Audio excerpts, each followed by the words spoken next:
Be the envy of the neighborhood. 860 KKAT, where the grass is always greener. Welcome to Gardening Utah. Here's composter and show hoster, Jana Francis. Welcome to Gardening Utah. I'm your host, Jana Francis. Every week here on Gardening Utah, we give you gardening inspiration and advice from experts across the state. We talk about vegetables, flowers, trees, shrubs, and of course, your lawn. Thank you for listening. I hope this show is something that you'll look forward to checking in with every week. Whether you're a beginner or an expert, Gardening Utah aims to inspire you and keep you in the know of what tasks you should be accomplishing in your yard and meet amazing, informative experts along the way. This show airs on the radio on the weekends here in Utah at 10 a.m. on 860 AM KKAT, and episodes drop every weekend on Apple Podcast, Spotify, or wherever you get your podcasts, so hit that subscribe button so you never miss an episode. Guess what? It's episode 50!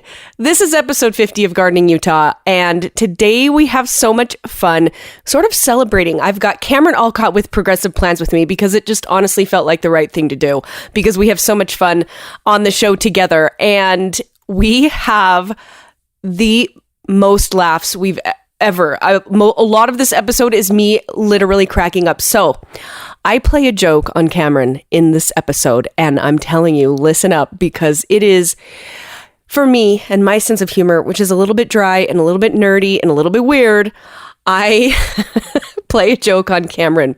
So here's what happens. And you're going to really love listening into this, I think, now, because it is quite funny. We asked listeners on both the Gardening Utah Instagram as well as the Utah Gardeners Facebook page. We asked them to tell us what it is that they've learned over their last year of gardening and gardening during a pandemic, because as we all know, there's so many people that are new to gardening this year. So what we just asked, what did the pandemic teach you about gardening and what have you learned in the last year? And then we would read those comments on the air. And so that's what this episode is. And it's really informational, but more than informational, it's inspirational. You know, usually my shows go really into a deep dive around a very particular topic. And this is not the case in this show. We figured we would kind of kick back, relax, and really just involve our listeners and, you know, make the show about everyone that's listened to this. So we got some really great, amazing comments, both on what they learned, and then Cameron and I kind of comment on that. And so there's a lot of just little gems and nuggets and tips and tricks just weaved throughout this episode, but there's also some major laughs. I can tell you, I have laughed more about this situation since we recorded this episode. I just think about it and I start laughing. I'll stop talking about it so that we can get into the show. But let me tell you, I can't wait for you to hear it. Hopefully you think it's as funny as I do, but also the rest of the show, super just inspiring and fun to listen to. So kick back, relax, and enjoy, or, you know, keep working in that garden. I know you're probably out there listening to me with an AirPod and you're digging in the dirt, just like I'm probably doing when you're listening to this as well. Okay, can't wait to get into this episode 50. But first, the tip of the week. 860 KKAT with your Gardening Utah tip of the week. My tip of the week is control your squash bugs now. Now listen up. If you've got pumpkin or squash growing in your garden, the squash bug, or Anasa tristis, is primarily a pest of cucurbits, which is squash, pumpkin, melon, and cucumber, but primarily they go after your squash and your pumpkin. So what do they look like? Well, the adults are about 5/8 of an inch long and they're gray to brownish black. The wings are kind of folded over like a flat back and they're kind of smelly when you squash them. Now the nymphs, or the babies that are coming out, which are coming out now, by the way, they're smaller and they have an antenna and legs, and they have kind of white to greenish gray bodies, and they tend to be in clusters all together.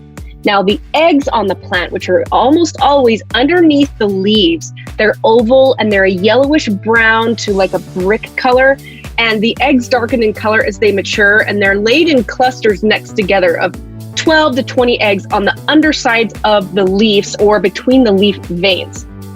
So what do squash bugs do? my goodness, what do they not do? They multiply like crazy. Every single egg can turn, or every single squash bug can lay up to 250 eggs in her life cycle. So every time you get a squash bug, you're preventing 250 into the future. So what do they do to your plants? The plant injury includes leaf necrosis, scarred fruits, and really rapid plant wilt. And if you don't get control of the squash bug, they will take your plant. They also have a resistance to insecticides, and the adults are really difficult to kill. So the best management at this point in the season, with the adults especially, is achieved by literally suppressing them when you see them, and look for the eggs on the underside of the leaves and or nymphs when they're first detected. And so, yep, a little bit of elbow grease there. There is a spray regimen that you can do. You can use like a 7 spray that you can use to be preventative.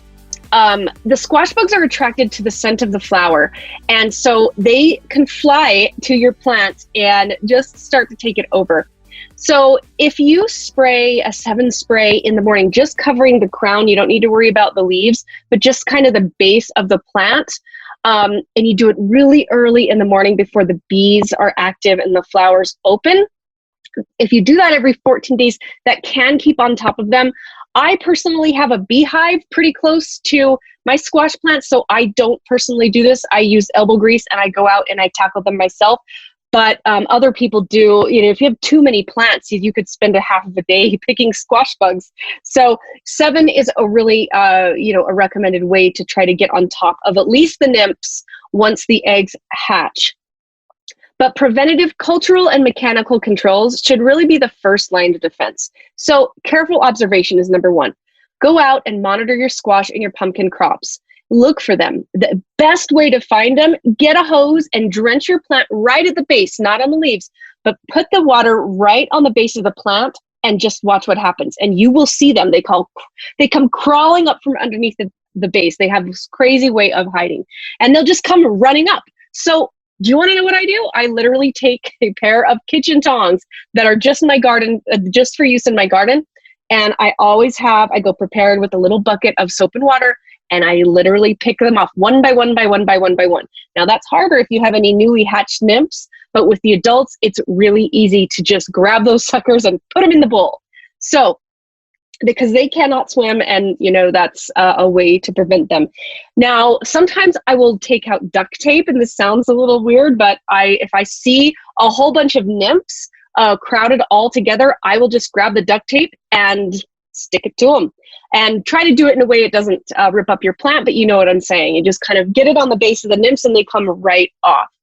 So early detection is important because those smaller nymphal stages are easier to control with the insecticides, as I mentioned, but early detection will really allow for successful mechanical control by smashing adults and egg masses before they become a problem. And each adult, like I said, that is eliminated can reduce the future squash bug population by several hundred. Now, you should monitor your plant at least once a week. Go out there and just spend some squash bug time and really have a look. Some people like to do it every day, but really if you get on a regimen and you monitor it at least once a week, you can keep them under control. And again, drench the plant right at the base and they'll come running up. And you can do a spray regimen to prevent the nymphs, to grab the nymphs when you can. They won't really touch the adults or the eggs, but it will get the nymphs if you just spray the crown every 14 days with 7. So good luck, everyone. I wish you well in your quest to prevent squash bugs. I know I'm doing the same thing you are. Pay attention to your garden, and it will. You can prevent a lot of problems. And that's your Gardening Utah Tip of the Week, brought to you by the Advocates. If you're in an accident, you deserve an advocate. Call 801-355-5550 or visit UtahAdvocates.com. Never miss a tip for your garden and never miss an episode. The Gardening Utah Podcast with Jana Francis on 860 KKAT. Quick shout out for my episode notes. So if you've never checked out the episode notes on Apple Podcast or Spotify, have a look, because that's where you can find links to everything that I talk about about in the show. So in particular, you can find the link to go to KKAT's website and enter to win a 4x8 raised garden box from Q&R Box Gardens. We're giving away one a month, so definitely go enter that contest now, and you can find the link directly in our episode notes. We'll be right back after this, right here on Gardening Utah. I can't wait for this episode. Stay with us. She's more than just gardening puns and sage advice. It's Gardening Utah with Jana Francis on 860 KKAT. Gardening Utah, available wherever you get your podcasts and at 860kkat.com/garden. Here's Jana Francis. Welcome back to Gardening Utah. I'm your host, Jana Francis, and this is episode 50, and I've got Cameron with me here. Thanks for being here on this really cool milestone, Cameron. Hi, Jana. I'm so glad to be here. I'm actually kind of honored that you asked me to be on your 50th show. It just felt like the right thing to do. You know what I mean? And you were the one that came up with the discussion anyway, right? Or the idea. Well, maybe. Yeah, I mean, you had the brilliant idea of like, what about sitting back and kind of reflecting, right? So this episode may not be jam-packed with like crazy garden instruction, but what it will have is like inspiration and learning little tidbits along the way, right? Yeah, I mean, I thought we had like a really cool conversation the other night when we were talking about being at 50 episodes, because I mean, that's, we're a little over a year from when the pandemic started, and that's when we first started, I guess, connecting and doing this, because I think it was like your third show that you had me on. Yep. And then the next week, I was like, lock down everything. And no more in studio. Yeah, and that totally changed everything. And then we weren't able to meet up again until maybe 2.5 months ago. Yeah, I think is when we risked and recorded an episode in person at my house. Yeah. But yeah, it was kind of crazy to. When I originally started the show, it was going to be, recording in studio and bringing guests to the KKHT studio. And then it just turned into needing to do all of this remotely. But it's been interesting. I feel like I've gotten to know people better that way, because when you're not kind of in a radio studio and when you're not as pressed for time, you're able to just have more chats with people. And I think it's less nerve-wracking for some guests, I think, to record over Zoom, because I think that there's something really intimidating about a radio studio unless you are really experienced with it, right? Right. Yeah. Because I'd been on a couple of shows before, so it wasn't that big of a deal for me when I came out. Oh, no, you were a pro. It's like I do this for a living. But it was actually kind of cool to do this the way that we've been able to do it, because I'm recording here in my office at my nursery. Yeah. And being able to be a lot more flexible, where we could schedule time and just go like, hey, let's, are you free at 3 or 4 or whatever? Yeah. So like, yeah, sure. Why not? Let's go do it. Totally. Yeah. And so that's given us a lot more flexibility. Plus, I've also been able to like drive around the nursery, and then knowing that I was going to have, a show with you, be like, oh, Jana, guess what? I just found, and we should talk about this. Yes, exactly. It's like super inspiring with new ideas popping up all the time. Right. So we did kind of a cool thing, was we posted on the Utah Gardeners Facebook page, as well as the Gardening Utah Instagram. And we kind of brought up this topic and said, hey, this podcast was born during a pandemic, and we've all learned a lot of interesting lessons in the last year during lockdown. And now that we're it's seemingly coming out of all of that and getting back to real life, it's an interesting time, especially with being episode 50, to kind of reflect back on things that we've learned, both, individually and, the people that listen to this show. So we have some pretty cool kind of fun comments from people that are things that they learned. So anyway, we got a lot of amazing feedback. And that's the other thing I'm starting to notice more than ever, which, by the way, really keeps me going with this show, is that the feedback that we're getting more and more and more of is just so amazing to me. I mean, I get so humbled every time I get a message from somebody that says, "Oh, I learned this from your show," or "Wow, I just binge listened," or just getting this feedback from people just like makes me like, okay, I totally get why I'm doing this. I mean, not that I didn't before, but to actually get that feedback from people is so fun.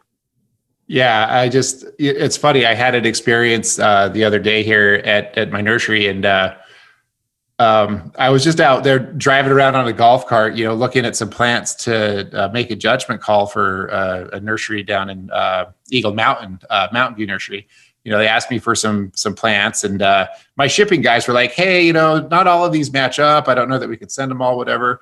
So I went out there to go take a look, and then a customer who had booked a golf cart online on our website at progressiveplants.com to just go drive around the nursery, he stopped and he's like, "Hey, I wanted to thank you for like all the videos and tips and all the time that you dedicate to like the Facebook page and on YouTube and whatnot." And I was like, wow, that's actually kind of cool that like somebody would stop and like thank me for what I do. I mean, it's, like you said, it's kind of humbling because I mean, I enjoy what I do and I like other people to enjoy what I do or, but I know how frustrating it can be to try to learn all this stuff because there's so much to know and it's a rabbit hole that never, ever ends. Isn't that the truth?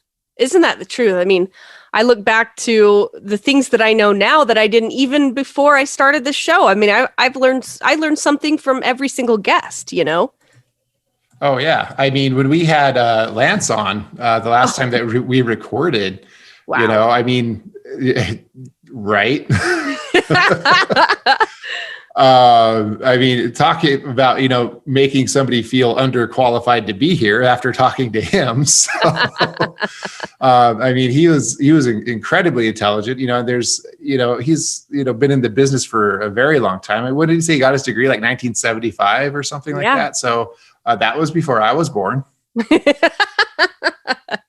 Yeah. I mean, I've gotten a lot of good feedback on his episode, and especially one particular comment. Do you remember when he mentioned, and by the way, listeners, we're talking about episode 49. It was Cameron and I with Lance Walheim, who is the garden expert for Bio Advanced and just has crazy credentials. If you haven't listened to that episode, definitely go back and have a listen because it was just so kind of informational and that kind of a thing. And he's just such a smart, person. So, but when he mentioned that some gardens end up looking like a mishmash box of Crayolas, right?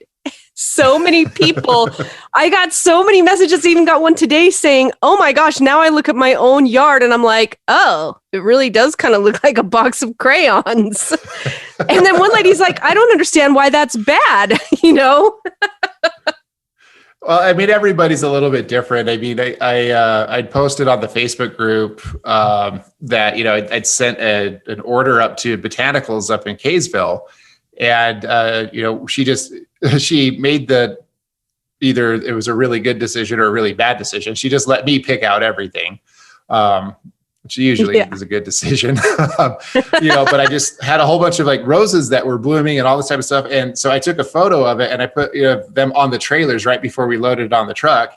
And I mean, that thought of, the mishmash of colors, but I came up with more of like, this actually looks like somebody murdered a clown back here. Oh no. Oh, like with all the face paint everywhere, the different colors. So. Yeah. Oh man. Well, speaking of, while we're at it, that makes me wonder, what is your personal favorite color combo? Because we were talking about, Lance's whole point was just that you really want to incorporate the right colors in your design in the right areas. And so what's your faves? Oh boy. It's not really so much that I have a favorite per se. It's whatever I feel is appropriate. And like, for instance, at my girlfriend's house, this year we did more of a beach color type thing. We did like a lot of hot pinks, some yellows, some peach colors, like really like warm, type of colors in there. And, we did like some like apricot drift roses, which are kind of like a pinkish color, and some Julia Child roses, and the other one that I really love is At Last, which is the one that smells so good from 500 miles away. So that's the kind of like the theme that we did this year with like our, annual plantings and whatnot, but it changes every single year. It just kind of depends. A lot of it for me is it depends on the personality of the person, that if I'm designing for them, for instance, or maybe what kind of mood that I'm in that particular year. I mean, I'll change things up. I have zero problem ripping up perennials and shrubs and doing something else. Wow. If I decide to change my mind on something, trees are a little bit harder because I want them to be there for a while, because you can't get that back anytime soon. Yeah. So it really kind of depends. But, I like to use more like mass plantings, things that just give you like a big, heavy visual impact. So, and we've talked about this before, where instead of like running or like planting like 1 or 3 of something, I'll usually do something like 30.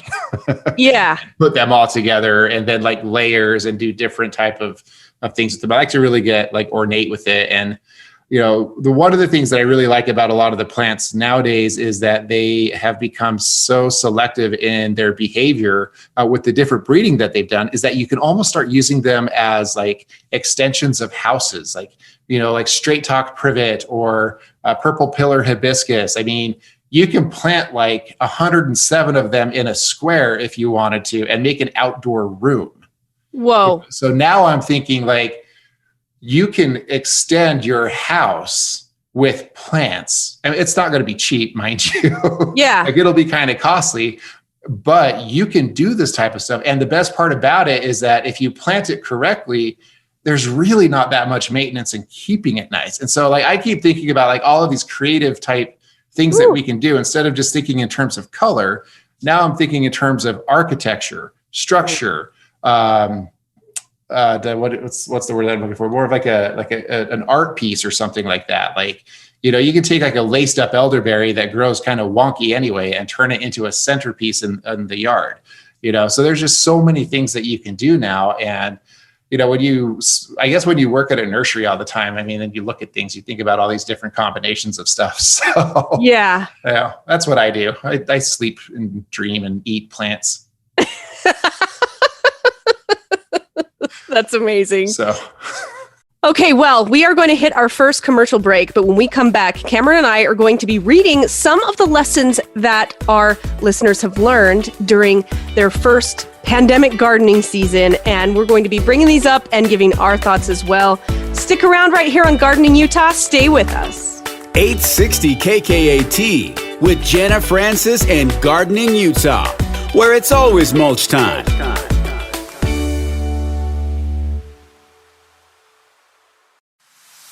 She really does have the nicest yard on the block. It's Gardening Utah with Jana Francis on 860 KKAT. Welcome back to Gardening Utah. I'm your host, Jana Francis, and Cameron Allcott and I are just kind of reminiscing. We were episode 50, if you can believe that.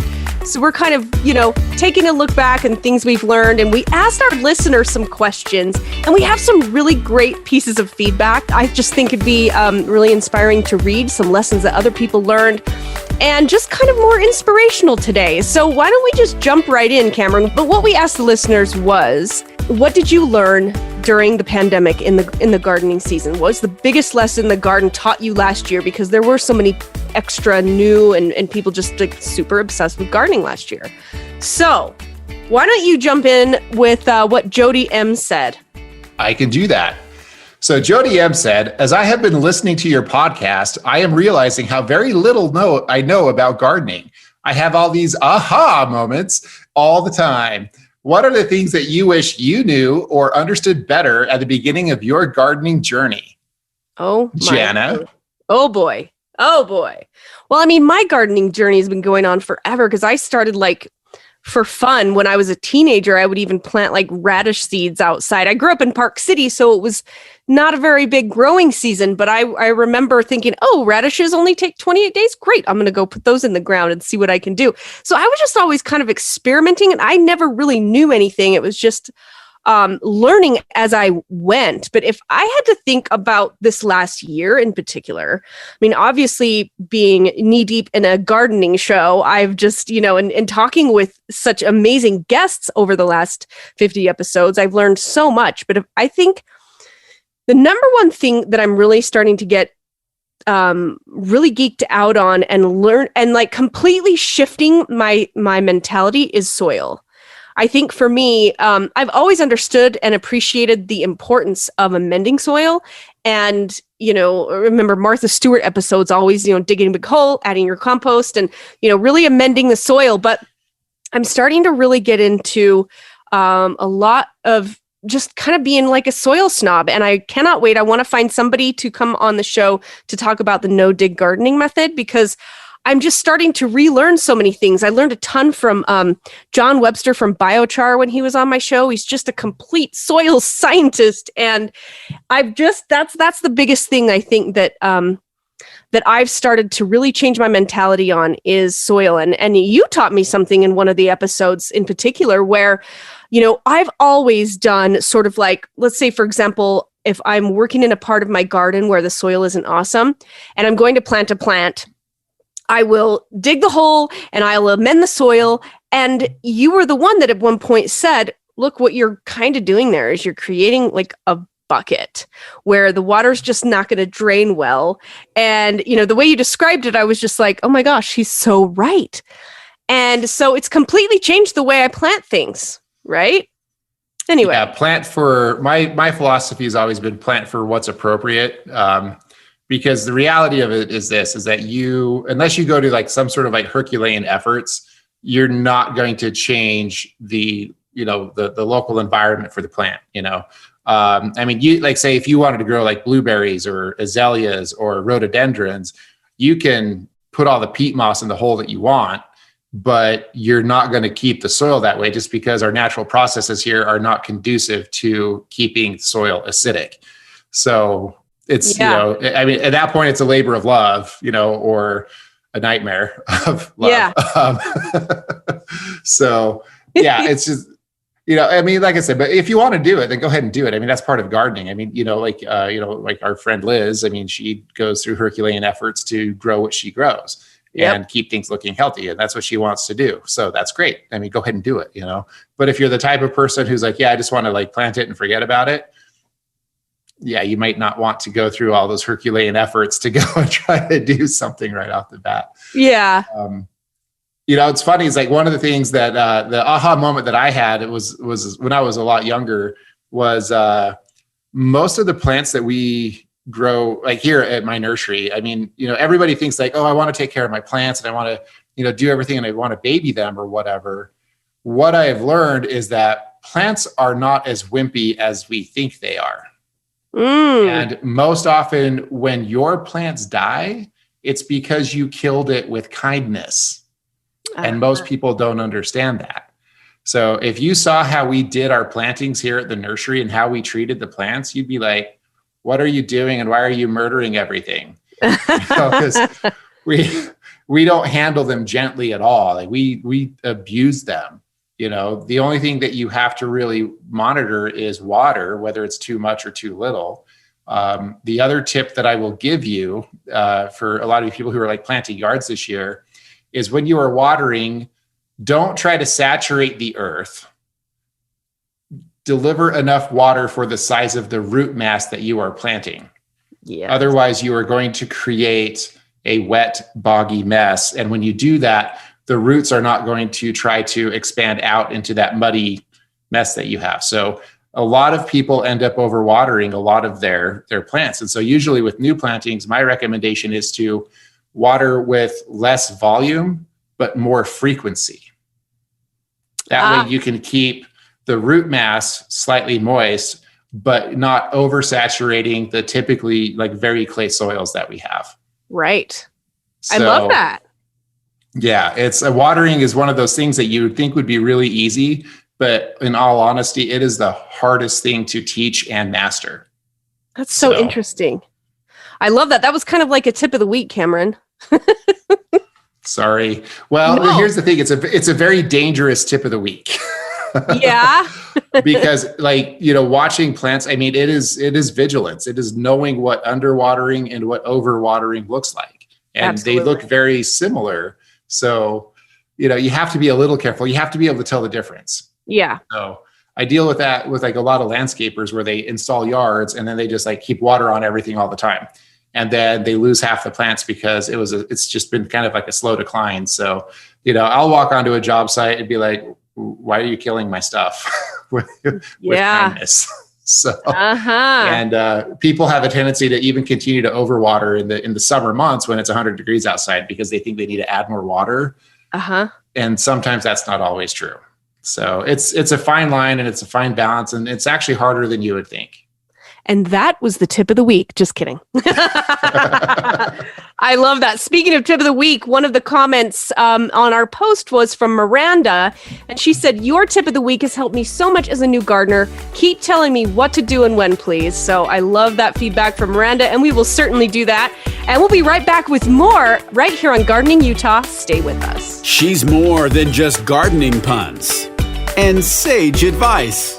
It's Gardening Utah with Jana Francis on 860 KKAT.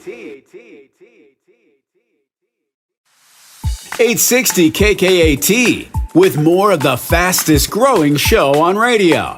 It's Gardening Utah with Jana Francis. Welcome back to Gardening Utah. I'm your host, Jana Francis, and with me here is Cameron Allcott with Progressive Plants, and we are recording episode 50 and just having a fun time doing it. Okay, Cameron, let's jump back into this listener feedback.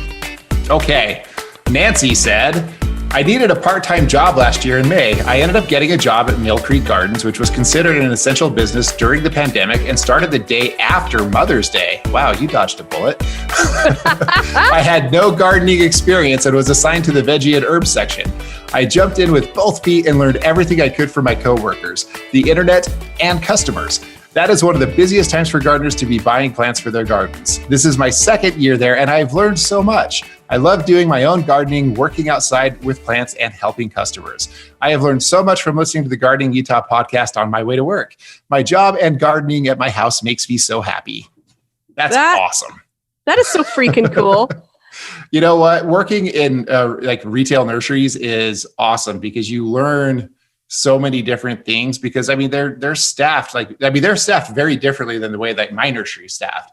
You've got a lot of people there who know a lot of different things, and you get to interact with a lot of experienced gardeners that are not only customers, but the people that have lead the different departments and stuff. I know some of like amazingly smart people like at Glover, Mill Creek, Valley Nursery up in Ogden. There's a couple people up there who are just like, they blow my mind. Cooks down in Orem and Thrive. There's so many smart people down there that it's wealth of knowledge. Absolutely. And I just geeked out at her comment because Lorene Boutner, who's the owner of Mill Creek Gardens, was the first guest of my show. She was on your first episode. My very first episode. And it was quite phenomenal. It was so fun to have a chat with her. And then I believe she was in another episode. I think it was like, I forget the number, but it was somewhere about this time last year. So she's really fun to have on. And it just kind of was like, wow, if somebody that works at a nursery listens to my show too, that's amazing. What's funny was that my grandmother and my aunt both knew Lorene, and they like hung out. I think my aunt actually like volunteered and did some stuff for her at her nursery and whatnot. And Lorene had no idea. She didn't make the connection between the last name of my grandmother and my last name. She had no clue. Oh, right. So like right after my grandmother died, she's like, and she actually came to my grandmother's viewing, So wow. She's like, I had no idea that was your grandmother. Wow. That's something I've never heard before. You've never told me that story. That's crazy. I forgot about it until just now. That's like a real full circle moment. That's pretty crazy. Small Lake City, right? Yep. Okay, we have a message here from Reagan, and she actually, did you know that I have a connection with Reagan too? Reagan. Sharman. She is my, we have the same, my sister-in-law is her sister-in-law. Anyway. Wait, Doesn't Liz Hamilton have a connection to her as well? Yeah, they work together at Wheeler Farm. Okay, that's I how. believe. Okay. I believe that's how. Yeah. Anyway, so Reagan said, with the drought conditions continuing to worsen, how can we help our established and newly planted babies to not die a crispy death? We kind of addressed that a little bit, right? That's actually a really good question because I know a lot of people are paranoid about water. Myself included, because I have a nursery that runs on water. Right. So these are things that I have to think about too. Yeah. And if your irrigation is set up correctly, like if you are using drip irrigation and you have very targeted, like emitters to your plants and whatnot, you're really not using that much water. Like you'd be surprised how much water you are not using. So typically when it comes to like your trees, shrubs, even your perennials, even with the new planting, you're not using as much water as you think that you are. Your biggest consumers of water is lawn. Like 10 to like 15 times like what you'd be putting in your garden beds. Yep. If you're doing annuals in your garden beds, that sometimes is a little bit of a different situation. But if you're doing like container gardening or something like that, you're really not using as much water as you think that you are. I mean, you're probably using more water for your washer and dryer. Well, maybe your washer and your dishwasher than you would be using for your lawn, or not your lawn, but for your garden beds. Right. So I wouldn't be that concerned. If you're doing overspray, then I would be like, this is the year that you go and convert. Just Absolutely. spend the money, just go do it. Yes, convert to drip, people. There's your tip of the week, or this segment. Yeah, this is your tip of the summer. That's right, and myself included, by the way. My last house had drip, and my new one does not, and it's one of my biggest regrets. And we will be changing it. So there's that. Okay. Jump into this comment from Malie. Okay. I learned to do things the hard way with the right motivation. I just learned that we can do hard things with the right motivation. 26 cubic yards of amendments moved by herself.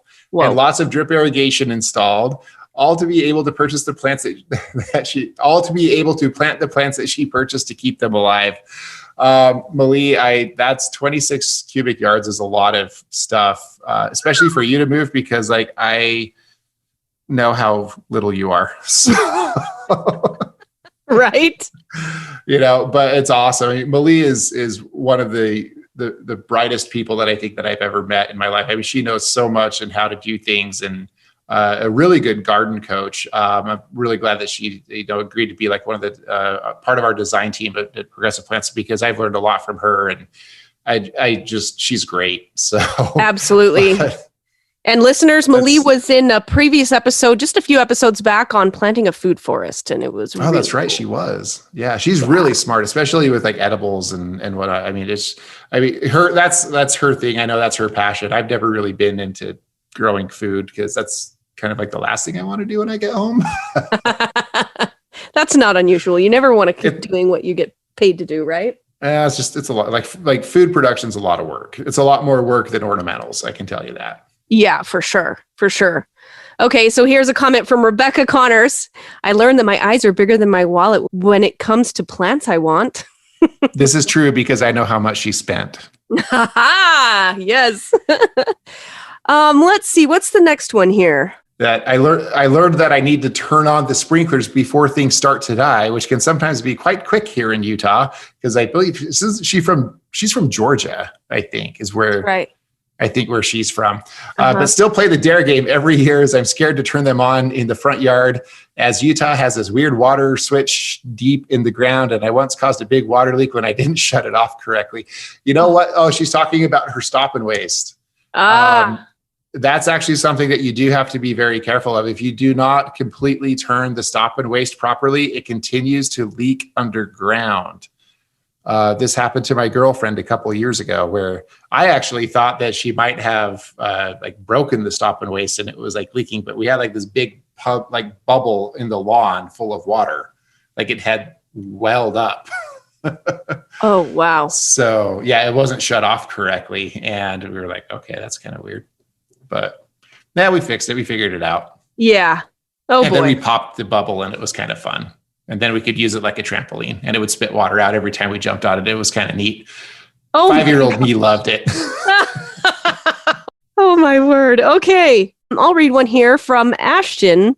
We just bought our home in 2019 and never had a place that I wanted to invest time and money into gardening besides pots. 2020 was our first gardening season and we went full force being at home. We made a tall fence to protect our plants and chickens that functions as a trellis. We also took over our grandma's garden. Spending time in the garden brought us so much joy. August of 2020, my girlfriend's sister passed away in a pedestrian auto accident. My goodness, that's horrible. She was living with us at the time. Everything seemed daunting and a task, especially as we are beginning to harvest. Our crops got neglected a little, and that's okay.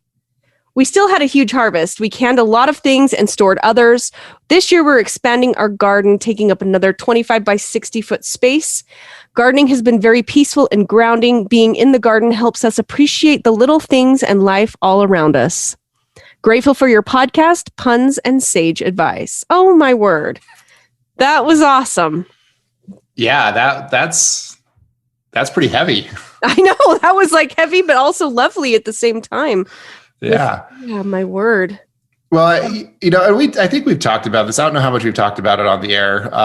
But, gardening for me and just working with plants in general, I mean, it's one of those things where I just think it helps make us better people. I made a Facebook post about this the other day, I think, because something just made me kind of think about it. But, being able to take care of something and succeeding and failing and being okay with failing, knowing that there's always going to be some sort of curveball that gets thrown at you.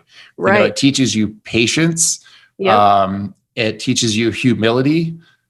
Because no matter how much like you will have issues, when we were over at Liz's house a couple of weeks ago, as far as we know, like she's like the end all be all as far as horticulture goes.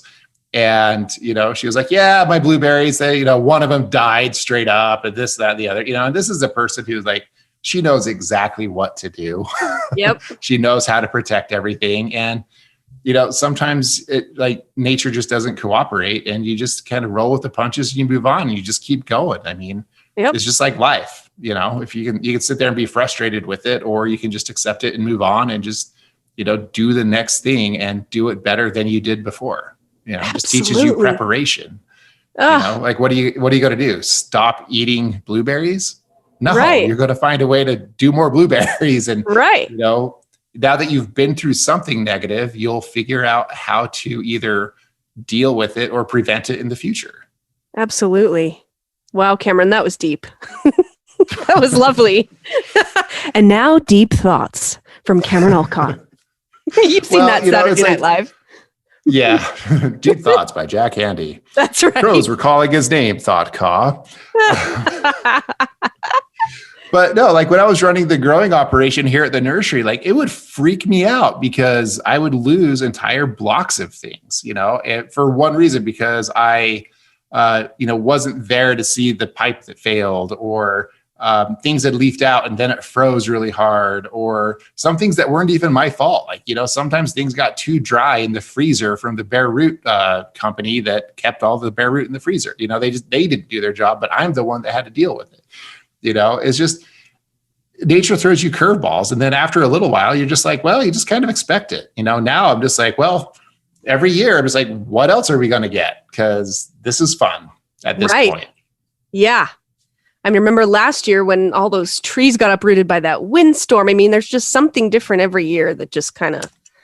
Yeah. But you know what? It was, in a way, it was kind of, there was a silver lining, at least for me, because I knew I was going to sell a lot of trees, right. But here's the other thing too, is that it gave me the opportunity to introduce some municipalities like Holiday City, for instance. They bought like a bunch of trees for me, and I think Bill Creek Gardens as well. I think we both kind of split that load for their tree giveaway that they had. Oh. And, I got to have a conversation with, a Holiday City official and just be like, hey, we should be doing these. We should be doing these elms. We should be doing these alcovas. We should be doing all of these things because these other trees are kind of trashy that are historically have been there. And now because there's been so much monoculture, now you're having problems. So let's diversify a little bit and try different things. And guess what? They have way more diverse trees that they were able to give away that people are going to be planting, which is just going to help everything in that area for years to come. I mean, this is a 20 to 30 year solution for a lot of problems that we're having now. So to me, that's just it's kind of a cool thing that we were able to, raise awareness, I guess, a little bit, that there's other things that are out there than just, sycamores and Canada red chokecherries. I mean, those trees, like, Eddie Horticulturalist is like, why are we still using these trees? They're garbage. And now I've hopefully just maybe unintentionally just kibosh sales on those, but oh well. Yeah. Stop buying flowering pears. Thank you. And no more cottonwood trees, please.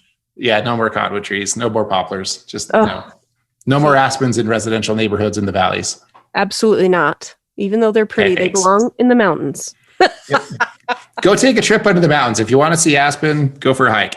Yes, and just because they sell them at the Lowe's in Taylorsville does not mean you need to buy them and plant them in Taylorsville. You will regret it. Don't. I know. We should tell them how we really feel, Cameron. I know, right? Okay, let's see.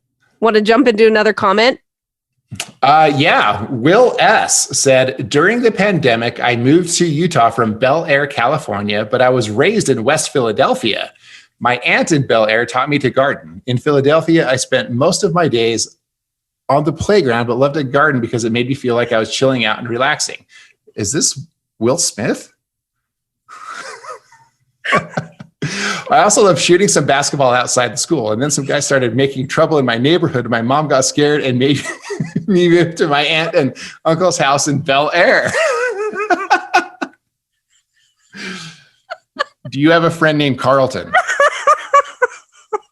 I'm so sorry I had to do it.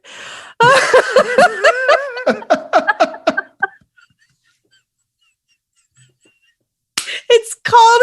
That's amazing. I don't know why I didn't read this comment beforehand, so you totally got me on that one. No, because I didn't put it in the chat so you wouldn't read it and figure it out. I'm so sorry. Today on Garden Utah Comedy Hour. Jana, Bel-Air's Cameron. Oh my gosh. Okay. Okay, that was not fair. I'm totally going to rickroll you later. I know, exactly. Okay, if you're confused, here's what getting bel-aired means. When a person begins to speak about a subject and then works in the lyrics to the theme song of Fresh Prince of Bel-Air. So that's what just happened there. There wasn't really a Will Smith that posted that at all. That's amazing. Okay. I'm sorry. You took that very well. I appreciate your sense of humor. Oh, now that I know that it's this type of show, guess what we're doing from here on out? Oh my gosh. So I literally try to Bel-Air people all the time. And I mean, I've even Bel-Aired people on other radio stations where, like, for example, they'll do like a call-in section and it'll say, okay, where do you think, there was a recent one last year. It was like, where do you think Donald Trump grew up? And what do you think his favorite hobby was? And I'm like, well, obviously West Philadelphia and playing basketball on the playground. So I text in that answer and they read it on the air. And of course, I just could not believe. I was just laughing so hard. So I just do this all the time. I try to Bel-Air people when they least expect it. And my sister's thing is Rick rolling. She's always Rick rolling. So anyway, there you have it. Thanks for the laugh. I figured for episode 50, it's a garden show. Let's not take ourselves too seriously, right?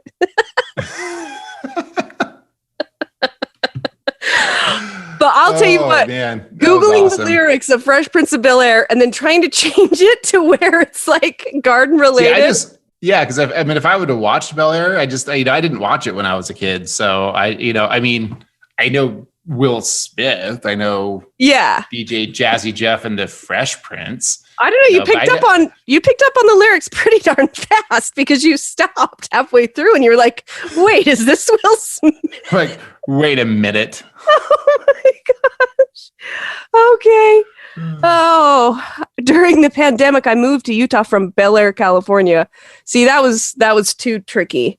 But I was raised in West Philadelphia. My aunt in Bel-Aird taught me to garden. See that?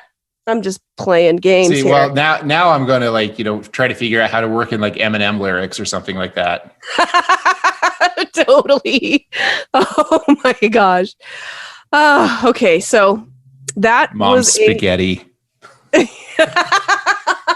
you go. Slim Shady. Oh my gosh. Okay. Well, the last comment I have here that's a real one that's on the Gardening Utah Instagram was from Lacey at Homestead Garden Farm. And she said, beautiful. And I love the episodes with both you and Cameron. So thanks, Lacey. And hopefully you're listening to this and cracking up. Oh my gosh. For real. No, I think we should do more stuff like this more often. I mean, I think that makes it fun. Totally. I think so too. Oh, actually, here's one last question. No. Here's what we need to do. We need to start getting guests and then start doing stuff like this. So now I'm thinking about stuff. So I was going to go home at night and instead of thinking of dreaming and sleeping and eating plants, I'm going to be thinking of tricks that we can play on people. So what we're going to do from here on out. Garden pranks with Cameron and Jana. Oh boy. Yeah.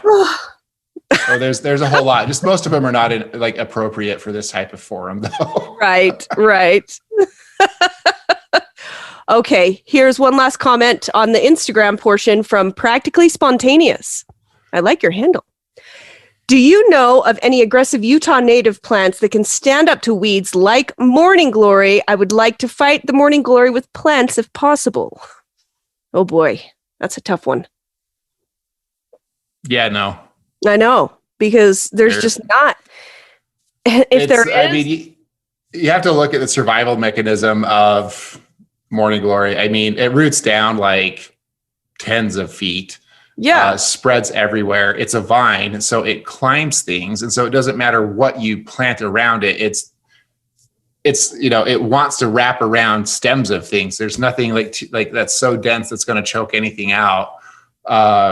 No, really the only way is constantly either battling it by hand or some sort of chemical control. I can't think of any other way to do it. I have a coworker here who uses, I don't know if she uses mites, but she found mites because there is a mite that will go after bindweed and eat it and kill it, kind of.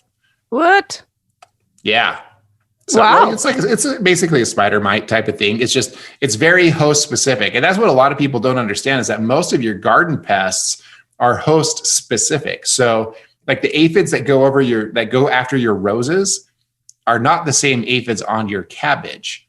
They don't spread that way, if that kind of makes sense. Oh, yeah, totally. Okay. So there's thousands upon thousands of aphids, of different species of aphids.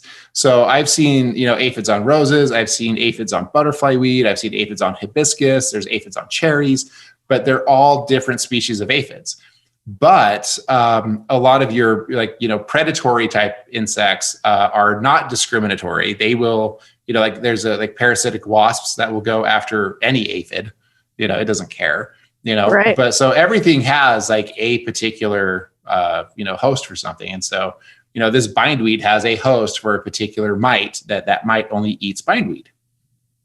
Interesting. So, yeah, and it definitely affects how vigorous the morning glory will grow. And so this is where you can kind of get into the debate of how much of pesticides should you use, because pesticides are not discriminatory. Typically they just kill anything that doesn't have a spine.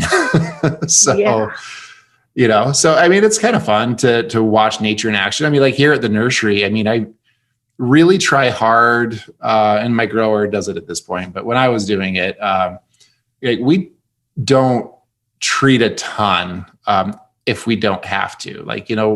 when it comes to like aphids and roses, especially if they're outside, like when they're in a cold frame or something like that, it's a little bit different story. But when they're outside, when we're growing them, we'll see aphids on things, but unless things are really getting out of control, we typically don't treat, because 2 weeks later, guess what starts rolling up?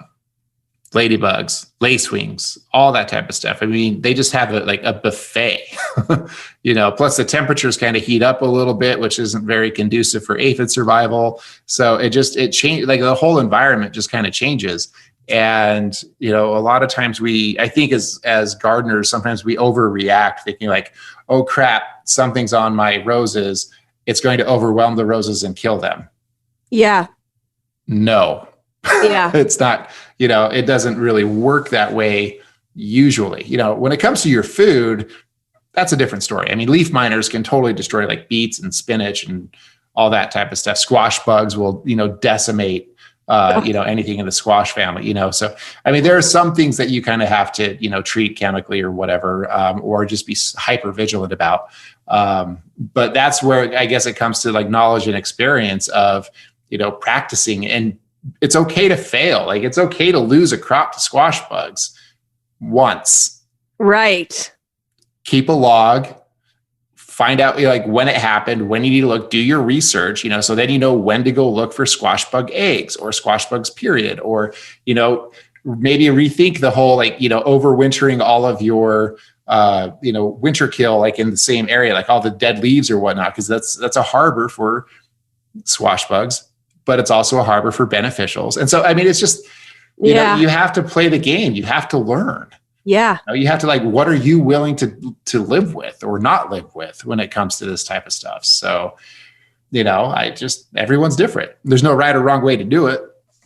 Yeah. The best example that I've seen visually to what you're talking about, and just as far as like, nature is this harmony, right? And it's a balance. And if there's, everything has its place in the ecosystem in some way, shape, and form. And when there's an excess of something, there's something else that doesn't necessarily need to be chemical that can help it. Doesn't necessarily is what I mean. So, and the best example of this that I've ever seen is a show called The Biggest Little Farm. Have you seen that? I have not. Oh, Cameron, you would freaking love it. Okay, so essentially, I don't really have time at this time of year to watch stuff. I know. I saw it on a plane, but it was incredible. The Biggest Little Farm, and just Google it to figure out how you can watch it, listeners.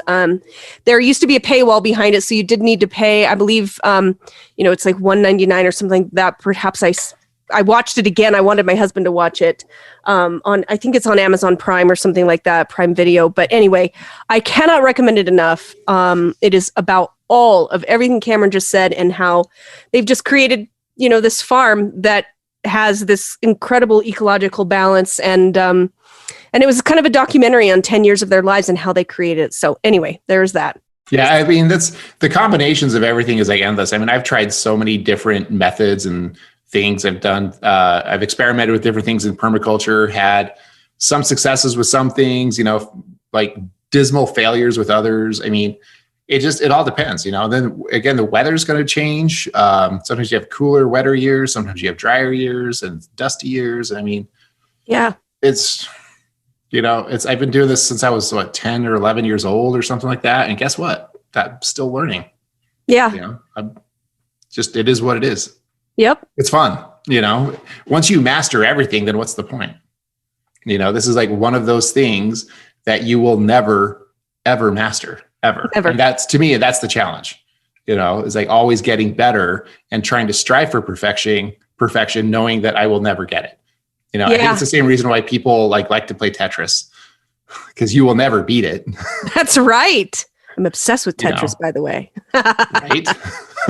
Love it. It's so great. But I mean, that's one of those things that you'll just never master. You'll never beat it. Nope, never. Okay, here's our last comment, and I saved the best for last because the best is the actual winner. We picked a winner.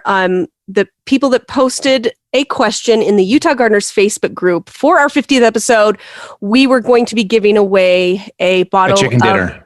A chicken dinner. Winner, chicken dinner. There you go. a bottle of all-in-one rose and flower care 3-in-1 systemic from BioAdvanced, who was on the show last week. So that is going to be going to Tia Henderson Chapman, and how perfect, because her comment was, I've learned that I have a newfound love for roses. So Tia, we're going to hook you up with this. So watch out for a message from us. So we did it, Cameron.